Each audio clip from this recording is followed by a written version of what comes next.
하나님의 말씀 로마서 11장 33절에서 36절까지 말씀입니다. 로마서 11장 33절에서 36절까지 말씀 한 절씩 교독하겠습니다. 깊도다 하나님의 지혜와 지식의 풍성하며 그의 판단은 헤아리지 못할 것이며 그의 길은 찾지 못할 것이로다. 누가 주의 마음을 알았느냐? 누가 그의 모사가 되었느냐? 누가 주께 먼저 드려서 갚으심을 받겠느냐? 이는 만물이 주에게서 나오고 주로 말미암고 주에게로 돌아감이라. 그에게 영광이 세세에 있을지어다. 아멘. 아멘.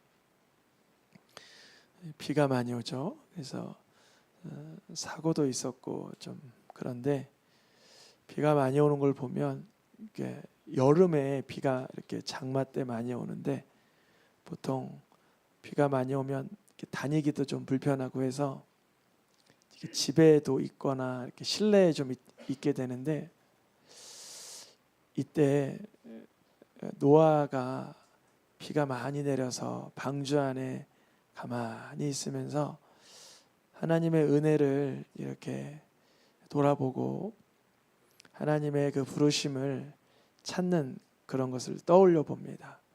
그래서 우리 성도님들 요새 아마 이번 주까지도 비가 좀 더 예고되어 있는데 이 기간을 하나님의 그 뜻을 하나님의 마음을 이렇게 마음에 담는 또 깨닫게 되고 하는 그런 좋은 기회 되기를 축복합니다.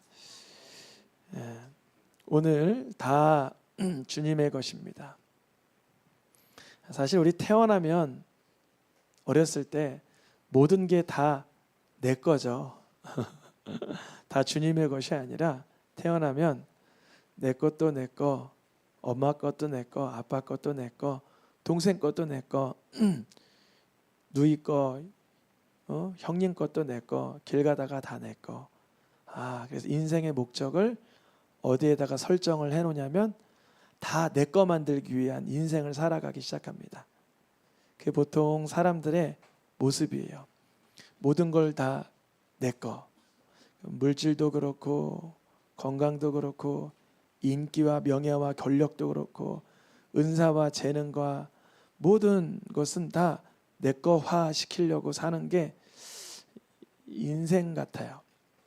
근데 오늘 우리가 7월 달 전체 주제를 다 주님의 것입니다 이렇게 하지만 이게 삶 속에서 얼마나 우리에게 인정이 되고 실제가 되고 누림이 될까. 지난 몇 시간 다 잊어버렸다 하더라도 그달 그 주제는 좀 기억하면 좋겠어요. 다 주님의 것입니다. 그래서 주님의 것이라고 할 때 좋은 것만 주님의 것이 아니라 우리의 저주, 죄, 아픔, 질병도 주님의 것입니다. 우리가 건강할 때 건강도 누구의 거예요? 주님의 것. 그러면 그 건강을 가지고 주님을 위해서 사용하는 것처럼 몸이 약해요. 그것도 누구의 거예요? 주님의 거예요. 왜냐하면 몸이 건강할 때는 주의 일을 열심히 할 수가 있는데 몸이 아프면 주님의 뜻을 묻게 돼요. 저도 그래요. 건강할 때만 주님에게 감사하는 게 아니라 좀 몸이 힘겹고 버겁고 아프고 쓰라릴 때도 이거 주님이 주신 건데 왜 그럴까요?를 여쭙게 되죠. 예수님은 그래서 나면서 걷지 못하는 사람이나 보지 못하는 사람들을 보아도 그 죄의 문제다 이런 관점으로 보지 않으시고 하나님의 영광을 위해서 하나님이 허락하신 것이다 이렇게 봐주셨어요. 그러니 기적이 일어나요. 거기서 능력이 일어나요. 아픔의 문제도 괴로움의 문제도 다 주님의 것입니다 하면서 되뇌이면서 내어드릴 수 있길 축복합니다. 그래요. 정말 우리가 스트레스 염려와 고민, 어떤 마음의 무거운 짐들을 하나님께 맡길 수 있다는 건 참 복된 삶이에요. 근데 이게 내게 있어서 힘들고 버거운 것을 맡기기 위해서는 기쁘고 좋고 나에게 익숙하고 여유로운 것도 맡겨드렸어야 되는 거예요. 이게 균형 감각이 잘 맞아가야 되는 거예요. 하나님께 고백하면 좋겠습니다. 다 주님의 것입니다. 오늘 말씀의 제목을 읽어보겠습니다. 시작. 물질도 주님의 것입니다.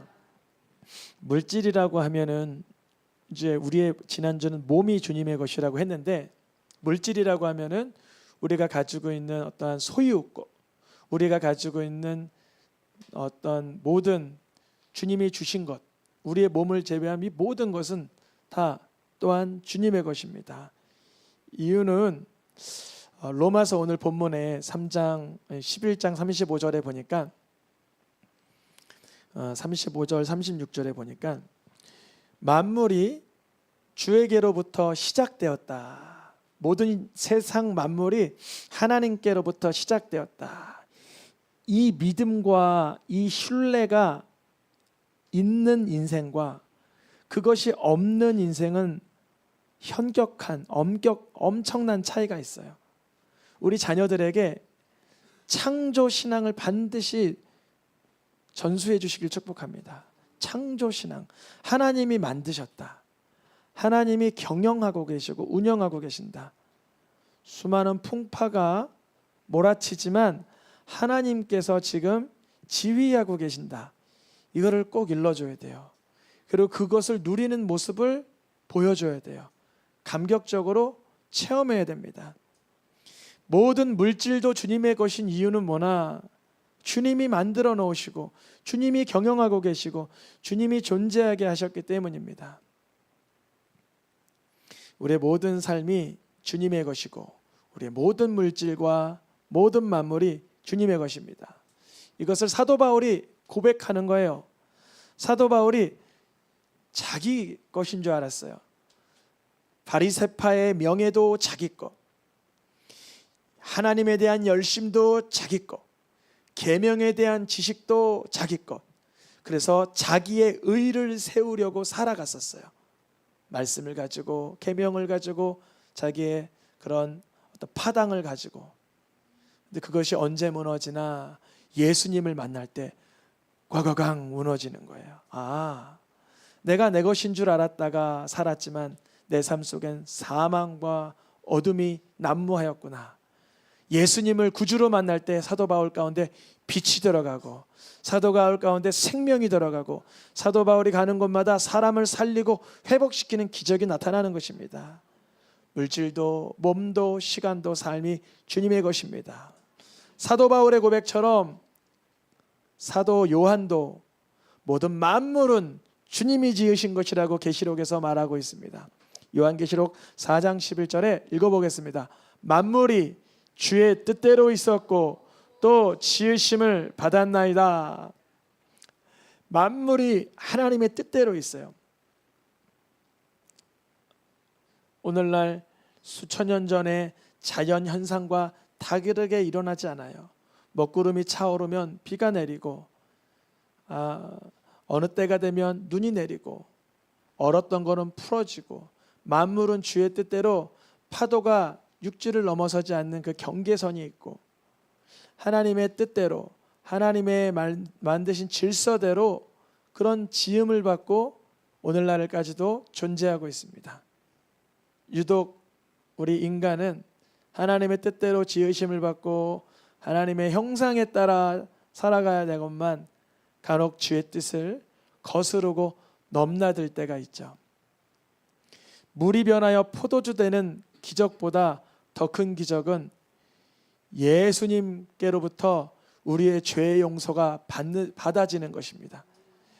물이 변하여 포도주 되는 것은 화학적인 성분이 변화되는 거지만 우리 죄인들이 예수님을 믿어 변화되는 것은 영적인 성분이 완전히 변화되는 거예요. 예수님을 신뢰하게 되는 것, 예수님을 인정하게 되는 것, 예수님을 사모하게 되는 것, 갈망하게 되는 것, 그것이 더 큰 기적입니다.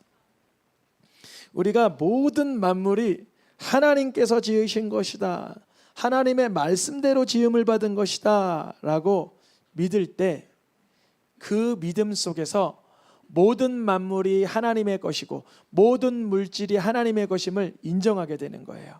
골로새서 말씀에 이렇게 되어 있죠. 만물이 누구에게서? 그에게서부터 창조가 되고 만물이, 모든 만물이 예수 그리스도로 말미암고 예수 그리스도를 위하여 창조되었고, 그래서 간혹 이단들은 이 말씀 가지고 장난을 치는데 그가 만물보다 먼저 계시고, 요 구절 가지고 장난을 쳐요. 만물보다 먼저 계셨다고 하니까 하나님이 만물을 만들기 전에 예수님을 큰 천사로 만들었다. 맞아요. 말도 안 되는 얘기예요. 말도 안 되는 얘기인 거예요. 예수님이 천사가 되는 순간 우리의 죄를 담당하실 하나님이실 수 없는 거예요.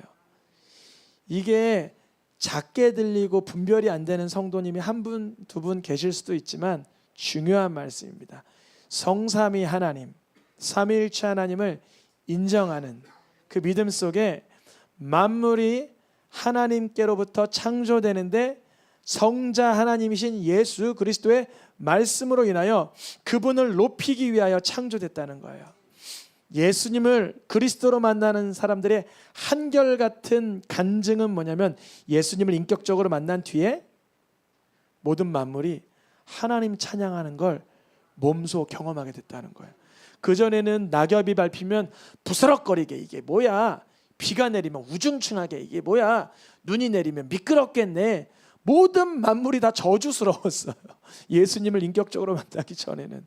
근데 예수님을 인격적으로 만나니까 눈이 내리면 야, 흰눈보다 더이게 하신 하나님의 은혜를 찬양하게 되고, 낙엽이 바스럭거리며 이렇게 부스러지면 야, 이게 죽지만 분명히 또다시 소생되겠다, 부활의 열망, 부활의 소망을 바라보게 되며, 위에서 하늘에 비가 내리면 노아의 방주의 때를 생각하거나 하나님의 은혜의 비를 생각하거나, 모든 만물이 다 예수 그리스도의 은혜와 사랑을 높이기 위해서 창조되었다는 것입니다. 우리가 물질이 주님의 것입니다라고 인정하게 되기 위해서는 만물이 하나님이 지으셨고 그 하나님의 아들 예수 그리스도가 만물 가운데 높임을 받으시는 분이라는 게 인정될 때에 물질이 주님의 것이라는 게 인정이 돼요. 에베소서 말씀과 골로새서 말씀도 읽어보겠습니다. 만물을 그 발 아래 복종하게 하시고 이는 친히 만물의 으뜸이 되려 하심이요. 여러분, 만물이 예수님의 발 아래 복종하고 예수님이 만물 가운데 으뜸입니까? 우리는 그렇게 믿지만 세상에선 그렇게 받아들이지 않아요. 우리는 그렇게 믿어도 세상에 예수님을 구주로 믿지 않으면 무슨 만물이 예수님의 발 아래 복종을 하냐? 난 내 멋대로 살 건데. 그러나 모든 만물은 하나님의 질서대로 지금 운용되고 있어요. 지진이 나도, 비가 오는 것도, 가뭄이 드는 것도, 하나님이 요셉을 통하여 바로 왕에게 7년 기근과 7년 풍년과 흉년을 지도해 주신 것처럼, 엘리야를 통해서 3년 6개월의 가뭄을 지도하시는 것처럼, 모든 비가 오는 것과 풍년이 드는 것과 흉년이 드는 것과 사람의 희노애락 모든 것을 하나님은 주관하고 계십니다. 만물을 그 발 아래 복종하게 하시고 예수님이 우리를 위하여 죽으신 이유는 모든 만물 가운데 예수님이 무엇이 되기 위해서? 으뜸이 되기 위해서. 그래서 우리가 살아가는데 가치관이 있고 우선순위가 있는데 예수님의 이름을, 예수님의 그 권세를, 그분의 사랑을 내 삶의 최정점에, 으뜸에, 우선순위에, 가치관의 최정점에 두게 되는 사람이 물질도 주님의 것이라고 인정하고 그거를 누릴 수 있습니다. 누릴 수 있어요. 주님이 모든 것을 만드시고 다스리고 계신다는 걸 인정하는 태도 중에 하나가 주님의 날을 예배하는 날로 온전히 내어드리는 거예요. 분명히 이 시간에 일해서 돈 버는 게 물질적으로 이득이에요? 예배 드리는 게 이득이에요? 우리는 그걸 이제 믿음이라 그래요. 이제 요즘에 뭐 시험 기간이고 한데 시험 기간에 공부하는 게 이득이에요? 이 시간에 예배 드리는 게 이득이에요? 우리는 그걸 믿음이라 그래요. 저는 학창 시절 시험 기간에 아침 9시에 예배 드리러 갔다가 2시에 집에 오는 게 손해라고 여겼어요. 굉장한 손해. 왜냐하면 5시간 동안 공부를 못 하잖아요. 5시간 동안 암기를 못 하잖아요. 최소한 일요일 날 돈을 벌면 일당이라도 벌 수 있잖아요. 그걸 못 하잖아요. 그걸 뭐라 그러냐면 이제 믿음이라 그래요. 그 영역을 하나님께 내어놓는 거예요. 그 시간, 그 수리적인 그 물리적인 계산을 주님께 맡겨드리는 거예요. 여쭙습니다. 정말 100일 일한 사람이 90일 일하는 사람보다 돈 많이 벌고 100일 공부하는 사람이 90일 공부하는 사람보다 더 똑똑하고 잘 삽니까? 그것도 아니라는 걸 우리 알고 있어요. 그러니까 뭐냐면 그 영역을 만물의 으뜸 대신 주님께 내어드리는 거예요. 그것이 시간이든 물질이든 건강이든 기회든 선택권이든 주님께 내어드리는 거예요. 그걸 믿음이라 그래요. 하나님께서 그걸 보시는 거예요. 너는 하나님을 신뢰하냐? 너의 몸과 너의 노력과 세상의 방식을 신뢰하냐? 이걸 물어보시는 거예요. 주님의 날 예배하는 것이 하나님의 소유권을 인정하는 것이라면 말라기 3장에 보면 이렇게 되어 있어요. 너희의 온전한 11조를 창고에 들여 붓지 아니하나 보라, 이렇게 되어 있어요. 온전한 11조가 뭘까요? 예수님이 말씀하신 거예요. 온전한 11조는 열의 하나를 드림과 함께 마음과 삶을 드리라라는 거예요. 두 가지가 같이 되는 거예요. 온전한 11조라고 하니까 이거를 바리새인들은 어떻게 번역을 했냐면 파를 사오면 팔이 10단이면 파 10단 중에 하나를 떼어놓는 거예요. 마늘을 사오면 마늘 30개 중에 3개를 떼어놓고 그거를 갖다 드리는, 그게 온전한 11조라고 생각을 했어요. 예수님이 보시니까 온전한 11조가 아니에요. 왜냐하면 너희들은 11조를 드린다고 하나 마음에는 하나님 경외하고 하나님을 신뢰하는 마음이 없구나. 공의와 정의와 믿음은 삭제되어 있구나, 이렇게 되어 있어요. 온전한 11조라는 것은 하나님을 신뢰하고 인정하고 기대하는 가운데 드려지는 예물입니다. 내 물질이 하나님의 것입니다 라고 말할 때 열의 하나가 하나님 거라서 하나님 드리는 게 아닙니다. 다시 한번요, 이 아침에 중요한 겁니다. 하나님께 10개 중에 하나 11조를 드릴 때 그 한 개가 하나님 거라서 드리는 게 아니에요. 그거를 잘못 생각하시는 인식이 있을까 봐 오늘 이 아침에 함께 우리 수정을 해봅시다. 전부가 하나님의 것인데 전부가 하나님의 것임을 인정하는 게 10개 중에 하나를 드림으로 표현하는 거예요. 결혼식 할 때 반지를 끼워줄 때 그 반지가 말하는 것은 그 반지가 전부가 아니라 그 반지로 하나됨과 이제 한 몸을 이룸을 상징하는 거잖아요. 하나님 앞에 열의 하나를 드린다는 것은 내 인생의 전부가 주님의 것입니다. 내게 부어진 모든 것은 주님에게로부터 수여받은 것입니다 라는 걸 고백해 나가는 거예요. 그리고 나면 주님이 물어보세요. 붓지 아니하나 보라. 하나님을 기대하게 하시는 거죠. 그럼 무엇을 부어주실까요? 온전한 11조를 드린 사람에게는 온전한 것을 하늘 문으로부터 부어주시겠죠. 온전한 게 뭘까요? 내가 열에 하나 드렸으니까 하나를 다시 받아야 되는 게 온전한 걸 붓는 걸까요? 내가 2개 드렸으니까 2개보다 많게 한 4개 정도 또 받는 게 붓는 걸까요? 하늘 문을 열고 붓지 아니하나 보라 하신 말씀은 하나님의 도우심을 경험하고 하나님의 보호하심과 하나님의 임재를 누리라는 거죠. 내가 오늘 10개를 벌어서 하나님께 하나를 드렸어요. 근데 다음 날 2개가 더 들어와. 오늘날 내가 12개를 벌었어요. 그래서 1.2개를 주님께 드려서 그 다음 날 2.4개가 들어와. 아, 부어주시는구나. 이 관점만, 숫자적인 관점만 갖는 것이 아니라 하나님께서 힘들 때나 가난한 때나 부한 때나 언제나 책임져 주시고 보호해 주시고 인도하시고 동행하여 주시는 것을 체험하라는 거예요. 붙지 아니하나 보라. 세상의 모든 것은 학개서 히브리서 말씀해 보니까 은도 주님의 것이요 금도 주님의 것이요 만물을 지으신 이는 하나님이시라. 우리가 어려서부터 이것도 내 거 저것도 내 거 다른 사람 것도 내 거 다 내 거라고 여기만 사는데 이거 하나 교정받는 게 정말 중요합니다.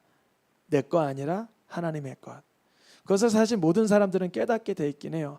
알몸으로 돌아왔으니 알몸으로 돌아가리라. 우리가 분명 우리의 생명이 다한 때 이것이 내 것이 아니었구나 이거를 발견을 하기는 해요. 모든 사람들이. 그런데 미리 발견하여 누리기를 축복합니다.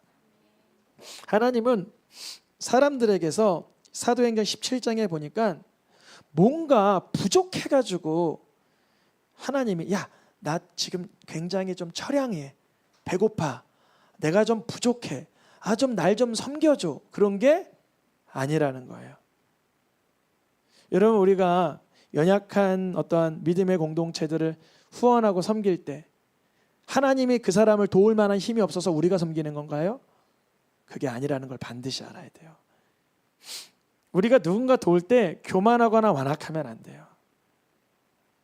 아니 이 정도 도왔으면 됐지 얼마나 더 도와? 이러면 안 돼요. 그건 내가 했다라고 생각을 하는 거예요. 만물을 지으신 하나님께서는 뭐가 부족하기 때문에 사람의 손으로 섬김받는 게 아니고 읽어보겠습니다. 친히 주시는 이미시라. 주시는 거예요.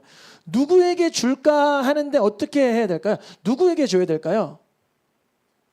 섬기는 자에게 줘야 되겠죠. 자꾸 어떤 아이가 움켜줘. 계속 움켜줘. 그럼 얘 주면 어떻게 될까요?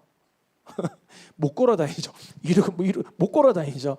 자, 더 이상 움켜줄 데가 없어서 머리에 지니고 막 이러고 못 걸어 다니죠. 근데 얘는 줄 때마다 이러는 거예요.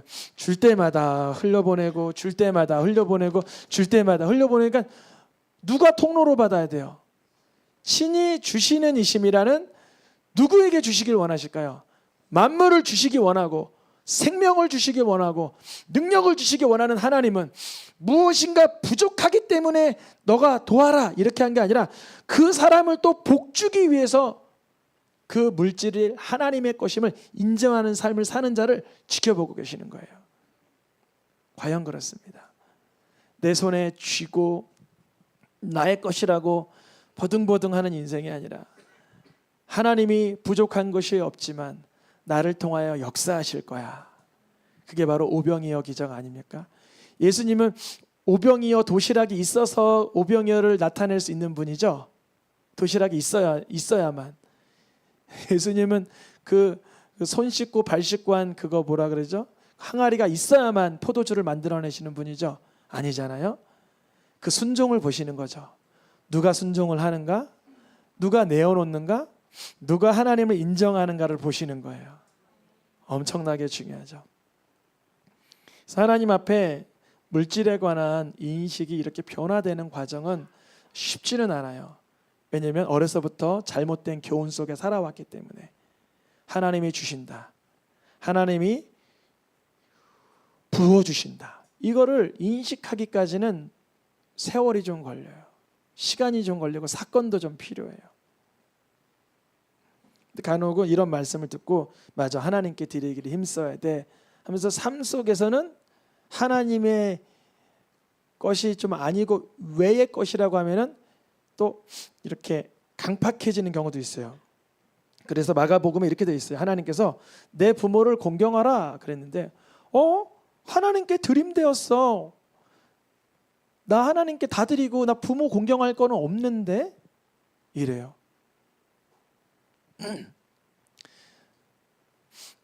하나님께서 부모를 공경하라고 하셨는데 그 공경하는 방식은 헌신과 섬김을 동반해야 되겠죠. 그런데 부모님을 좀 유익하게 해드려 했더니만 나 부모님 드릴 거 다 하나님 드렸어. 이렇게 말하는 거예요. 이 물질이 하나님의 거라는 생각은 있는데 그거를 교활하게 꼬아서 자기 탐욕과 탐심을 채우고 말씀대로 살아가지 않는 거예요.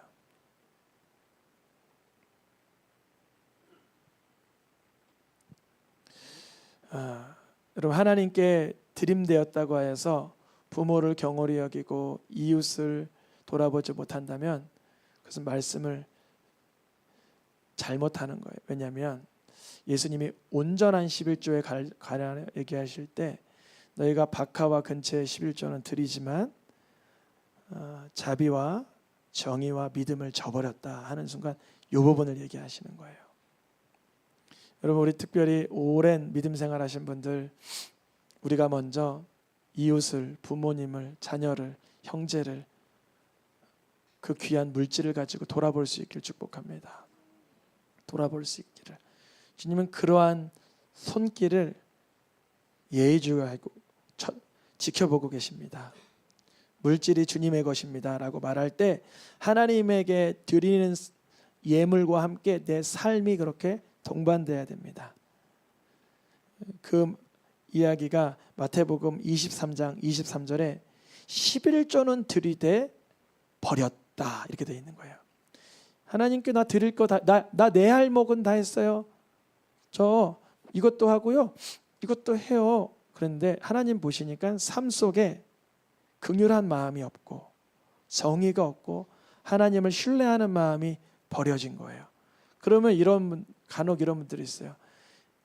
오빠, 예수님이 11조를 책망하셨지? 그러니까 11조는 할 필요가 없어. 이렇게 이상하게 자기 욕심대로 번역하는 분들이 있는데 예수님 뭐라고 말씀하셨어요? 그러나 이거는 뭘까요? 그렇죠. 하나님께 열의 하나를 내어드리며 내 전부가 주님의 거라는 걸 표현하는 방식, 이것도 행하지만 거기서 멈추지 말고 저것도가 뭐죠? 정의와 긍휼과 믿음을 버리지 말아야 할지다. 우리가 하나님께 예물을 드리는 믿음의 표현과 일상 속에서 나 하나님께 드리기는 힘쓰는데 세상에서는 아주 짠돌이다. 이거는 맞는 말이에요? 잘못된 거예요?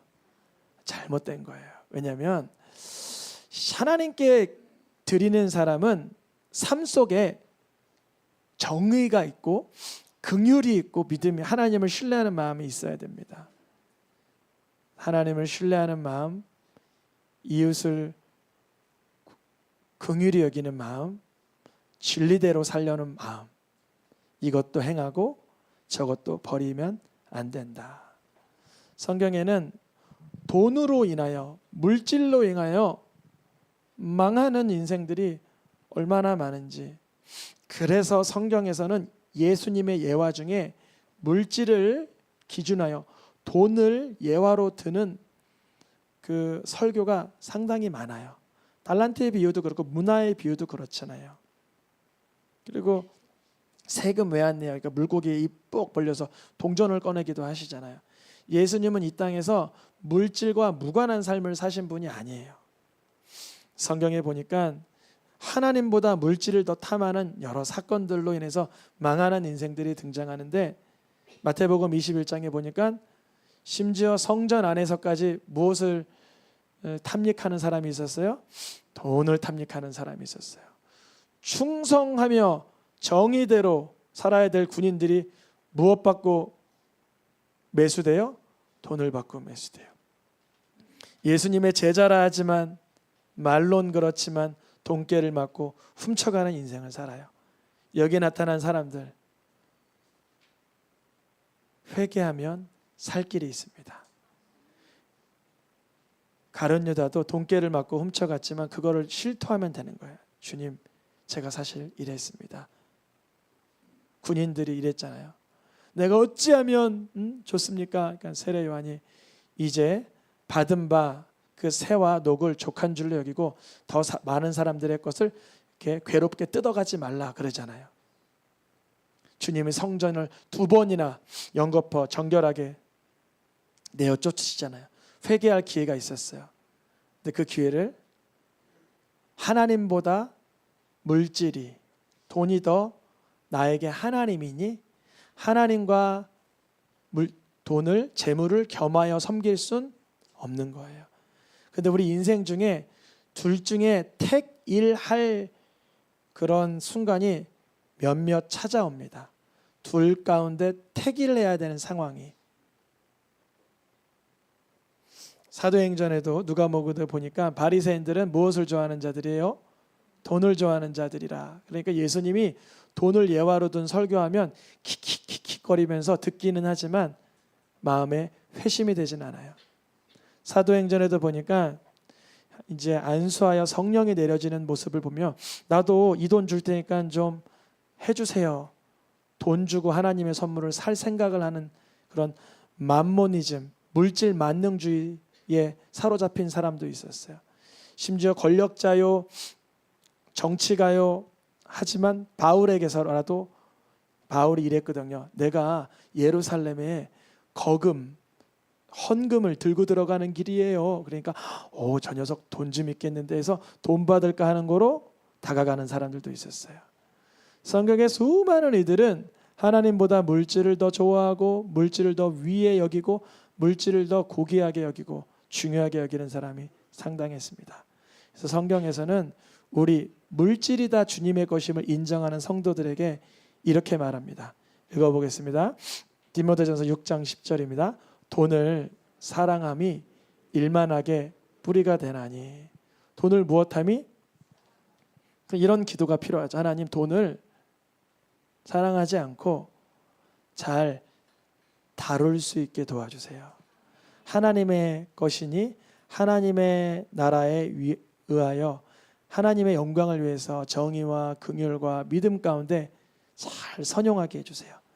돈을 사랑했다가는 수많은 악한 데 근거가 되는 거, 뿌리가 되는 거예요. 그 사람을 왜 그렇게 죽였습니까? 지갑 안에서 몇만 원을 뺏고 싶었습니다. 생명보다 뭐가 더 좋은 거예요? 돈이 더 좋았던 거예요. 하나님께서는 믿는 자를 세울 땐 오직 술을 즐기지 아니하고 관용하며 돈을 사랑하지 않는 자를 세우라 그러셨어요. 돈을 사랑하지 않음 중요합니다. 오늘의 마지막 말씀 히브리서 13장 5절 읽고 마치겠습니다. 돈을 사랑하지 말고 있는 바를 족한 줄로 알라. 이게 어려운 거죠. 어떻게 하면 우리가 만족할 수 있을까요? 만족할 수 있을까요? 부족하지 않고 만족할 수 있을까요? 이어서 써 있죠. 너희를 버리지 아니하고 너와 함께한다는 주님의 말씀이 실존적으로 체험이 돼야죠. 그래서 내가 가지고 있는 물질과 소유보다 주님이 함께하심이 더 크고 능력 있음을 누릴 수 있기를 축복합니다. 찬양하며 기도하겠습니다.